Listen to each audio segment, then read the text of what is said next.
Welcome. This is Brian Wood, Medical Director for the Mountain West AETC Project Echo Telehealth Program. Each of our weekly sessions starts with a short talk focused on issues relevant to HIV clinical medicine. The following talk was recorded live here at University of Washington. We will now take you to this week's talk. A few minutes after last week's session, I got a communication from a colleague that the guidelines had been updated. So I thought this would be worthwhile. This is not the most dramatic practice-changing update, but I still think it's worth going through. And I do like that this update is divided into new chapters, major revisions, and minor revisions. And as usual, there is a what's new in the guidelines page. So if you want more details, I would look at that. There are links. And I won't go through everything, but I'll focus on the new chapters, some reorganizations, and some updates that are clinically relevant. And as always, I want to hear how your practice diverges from these recommendations. I'll mention a couple places where I'm not sure I do things quite as the guidelines recommend. There is a big new chapter on cardiovascular and metabolic comorbidities and prevention and management. And I emphasize that just, I guess, to underscore how important that is now in our HIV primary care practices, especially as individuals are getting older. Certainly something we need to be thinking about and emphasizing to everyone. So there's a new chapter. Some of what's in there is not new. Some is new. I will just emphasize a couple of things. So this is what is mentioned in the key updates. So the panel recommends that alternate ARVs should be considered in place of abacavir and in place of lopinavir ritonavir if high underlying ASCVD risk or known ASCVD. I personally would go farther than that, and I would say ARVs should always be considered in place of abacavir, and I think they always should be considered in place of boosted lopinavir. I personally would argue that no one should be receiving boosted lopinavir these days given better options. And I generally have a conversation about abacavir with everyone who is taking it. This chapter revisits that for individuals with HIV age 40 to 75, the 10-year ASCVD risk should be calculated. This still says using the pooled cohort equations. As I've talked about here before, I've started to transition to the prevent calculator. But really the emphasis here is we should be thinking about cardiovascular risk for everyone, doing an estimation, looking at risk factors, both HIV related and non-HIV related, and having a conversation. The update also emphasizes that women with HIV have a higher relative ASCVD risk than men with HIV, and also greater underprediction by the risk estimation calculators. So what is highlighted here by the panel is the importance, especially for women, of having conversations and of leaning towards statins and other prevention if cutoffs are borderline. This is something that's new, or I should say changed or updated, and I don't totally follow this. So this is updates on when to check a serum lipid panel. At entry into care, fine, I tend to do that. 3 to 6 months after ART initiation. I don't think I always do that, especially if it was totally normal at baseline. Annually for those aged over 40 or receiving statin, that I tend to do. Every 1 to 3 years for those under 40 years of age not receiving a statin. I think that's reasonable, or with any change in CVD risk factors.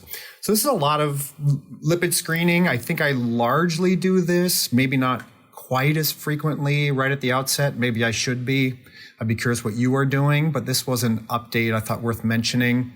This we've talked about. This is not new, but this is recommendations for considering statins based on the REPRIEVE trial data, focusing on individuals with lower intermediate estimated risk, but the guidelines update does put this in this new chapter and does emphasize it even more strongly, if you will.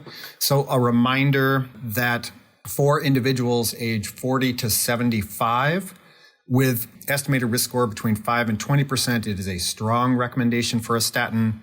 with estimated risk below 5%, it is a less strong recommendation, but the panel says we should be considering it, having conversations about it, and they lean towards recommending a statin for individuals who fit that risk estimation category as well.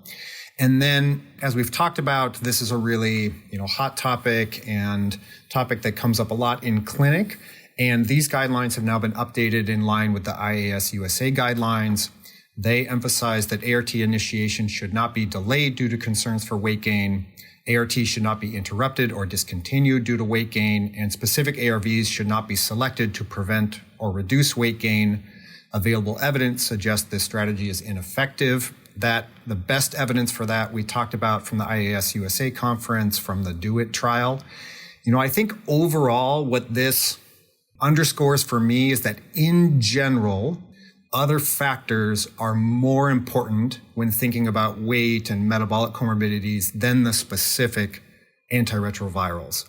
I tend not to recommend a switch of ART if this comes up, if concerns about weight, concerns about metabolic comorbidities come up, except again, the cardiovascular risk with abacavir, I think is a real thing, but I otherwise tend not to recommend a switch. I have had unique circumstances in which a person was, really, really distressed by weight changes that correlated with starting ART or switching ART, in which I have switched regimens. I'm yet to see an instance in which I feel like I felt convinced that really led to weight loss, but I have had unique instances in which I have done that. I think the most important take-home message here, at least in my opinion, would be that in general, focusing on other factors is going to be the best way to help an individual if they are distressed by weight gain or if they are developing comorbid conditions because of weight gain.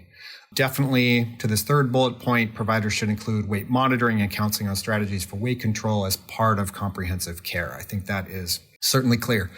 There are some new and revised statements about initiation of ART. I think a lot of these will not be shocking to you. For acute and early infection, there's added emphasis on starting as soon as possible.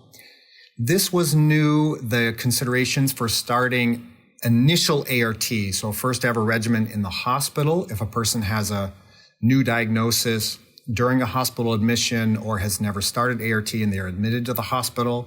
And really what the panel says here is it is reasonable to start. There may be benefits to starting. There also sometimes are barriers, so start if it's possible and if it's feasible. And then there also are some added languages about ART for individuals who are considered elite controllers, meaning they have maintained suppressed very low viral loads without ART. The panel generally recommends starting. They have a strong recommendation for ART for individuals who are elite controllers if there is any associated CD4 count decline, clinical worsening associated with their HIV, if really there's any sign that clinically things are worsening, strong recommendation to offer ART, and then a less strong recommendation to offer ART to everyone who fits the elite controller category. The recommended frequency of CD4 count monitoring was also updated. Not a major shift, but just to review, after initiating ART, there's a recommendation to recheck 3 months later.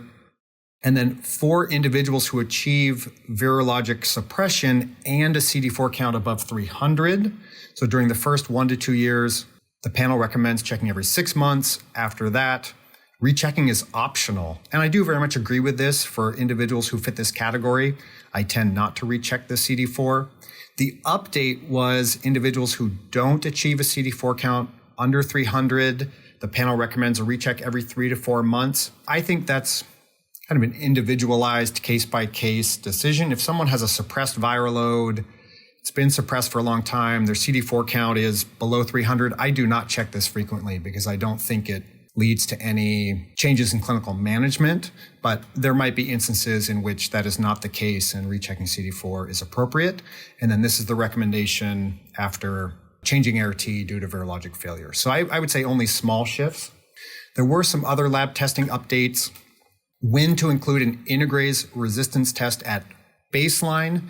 This was already in the guidelines. If transmitted integrase resistance is suspected, or if there's a history of receiving cabotegravir for PrEP, so that is not a change.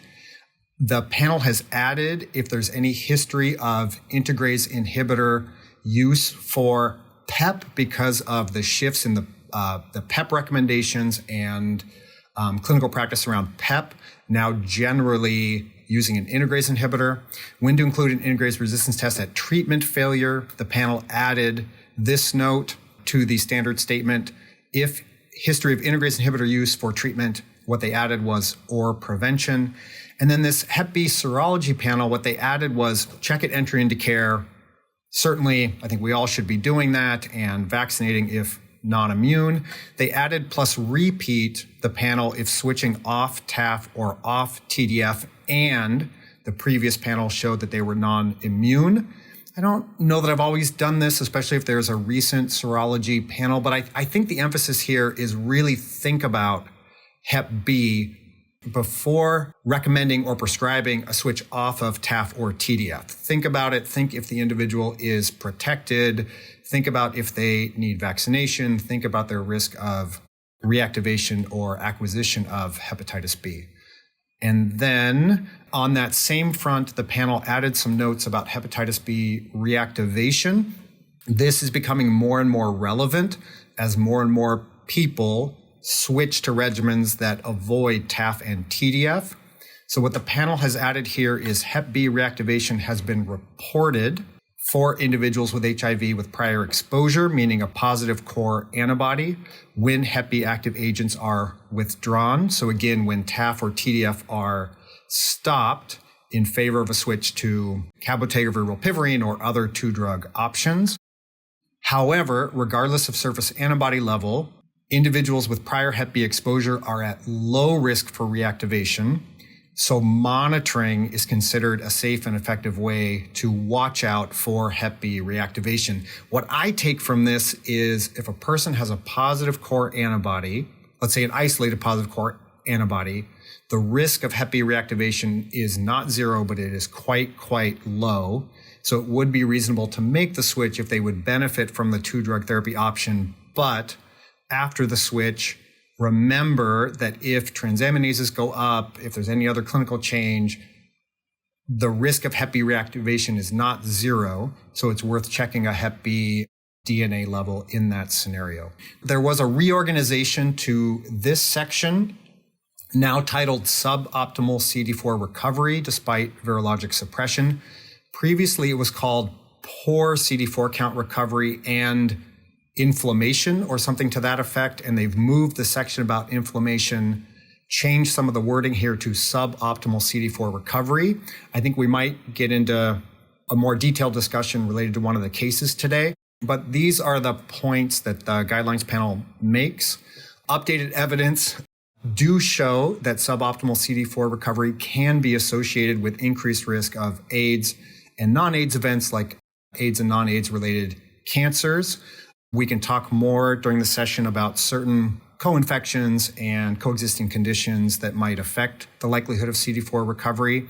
They really emphasize that this is a reason that early diagnosis and prompt ART initiation is important to provide for maximal CD4 recovery. There is no effective therapeutic intervention to improve CD4 count. The question has been asked in the past, would changing ART, would intensifying ART by adding medications, would certain agents like interleukin-2 that boost the CD4 count, would those affect long-term clinical outcomes, and would those be worth doing in this scenario? And the answer is no.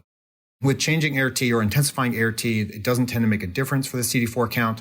IL-2 does raise the CD4 counts, but the studies that looked at that found no long-term clinical differences or clinical benefits, and we do not think that is worthwhile. So if a person's CD4 count has not risen back to, let's say, above 200, 300, really the focus still is preventive care, modifiable risk factors, management of comorbidities, and really close clinical follow-up. So that is a whirlwind through the reorganizations and updates. Again, would love to hear what you are doing that might be different than the recommendations. Remember, these are just recommendations. And so these are some of the take-home messages. I think I've highlighted all of these.